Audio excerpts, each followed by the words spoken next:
the Democratic Alliance has called on President Cyril Ramaphosa to demand an apology and retraction from Tourism Minister Lindiwe Sisulu for her comments about the judiciary and the Constitution in an article she wrote for IOL.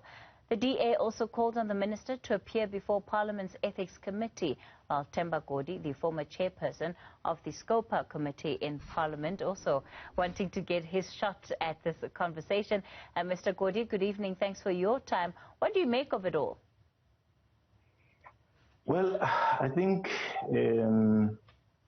the issues that the minister raised in the article are issues that we must confront in a sustained way, because they talk to the very objectives that we had set for ourselves in the struggle for freedom. However, there may be one or two issues that could have been put much better, which seem to have caught the eye of everybody to the exclusion of some key issues that she was raising, especially the issue around the judiciary, some of the lines around it. I also felt this was a bit too much. Let's go a little bit further into that article. You're touching on the part of the judiciary and her comments there. You felt that maybe she may have overstepped, but the areas where you thought she should have been more circumspect, is that based on the fact that she is a member of Parliament? What informs your opinion there? No, look, like I say, that the issues that she raised about 3 decades later, what do we do about poverty and inequality?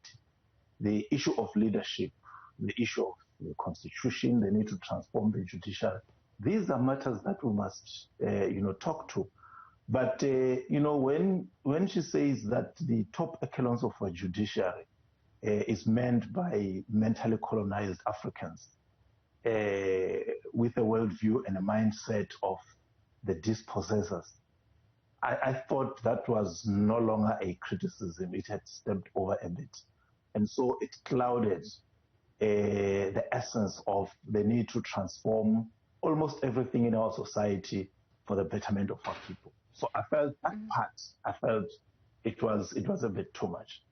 There are some, of course, who've been pointing out to the fact that the minister, although she seems to be lambasting the Constitution and questioning its efficiency, she has taken an oath to uphold and implement that very same Constitution, and yet at the same time has been part of the leadership in this country for the past 2 decades and above, and has been in a position to influence whatever it is that she believes was not being done right. Is that fair comment?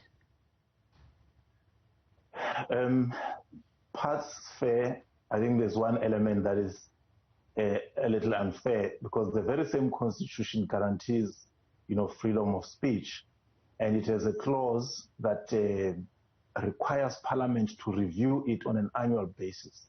So in terms of her, voicing out elements or areas that she's not happy with in the Constitution, I think it's fine, except to say that for me, what was lacking in the article was context, because the views that she expressed do not come across as views that she has been consistently espousing.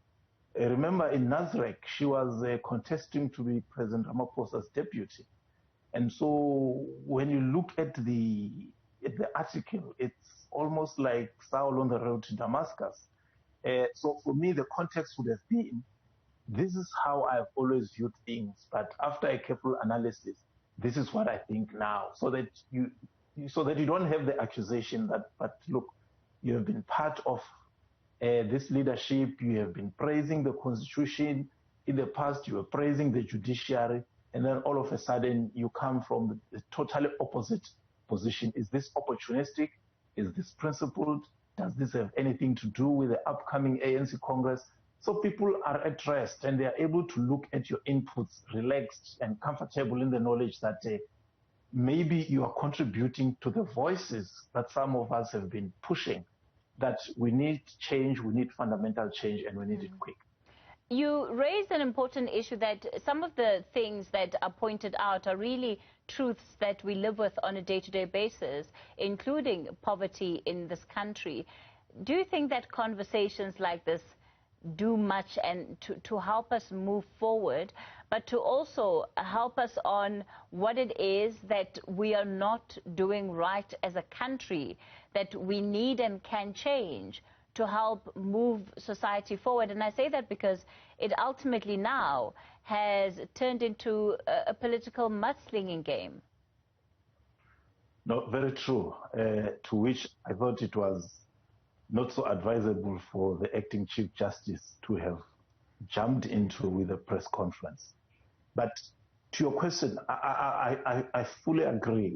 These are issues we need to confront every day. This conversation is a conversation we should be holding every day, not when the ANC is having a congress and then you have people saying this or that. However, for me, the critical question is that whenever we have these discussions, it will be very helpful for us to be considerate, to be thoughtful, because we're talking about how we take the country forward. You don't need to come across as reckless, unprincipled, or opportunistic, because then it actually harms that very cause. Because then in the eyes of some people, it appears like some of these things around poverty, inequality, are merely being used as means to attain certain perspectives. And yet, poverty is a reality that the majority of our people face on a daily basis.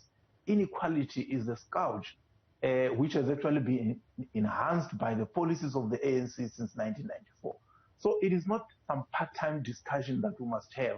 It is a discussion that must be consistent, that must question every policy position of government, every action of government, to say to what extent does it address this persistent question of poverty, of people who fought for freedom and saw freedom as the dawn of a new era wherein want and misery are going to end. And yet we see, as she pointed out in her own colorful language, stomach billionaires who in less than no time are multimillionaires and billionaires, and yet the majority of our people are languishing in gut-wrenching poverty. Let's leave it there for tonight. Thanks for your time. That is former SCOPA chairperson Themba Godi.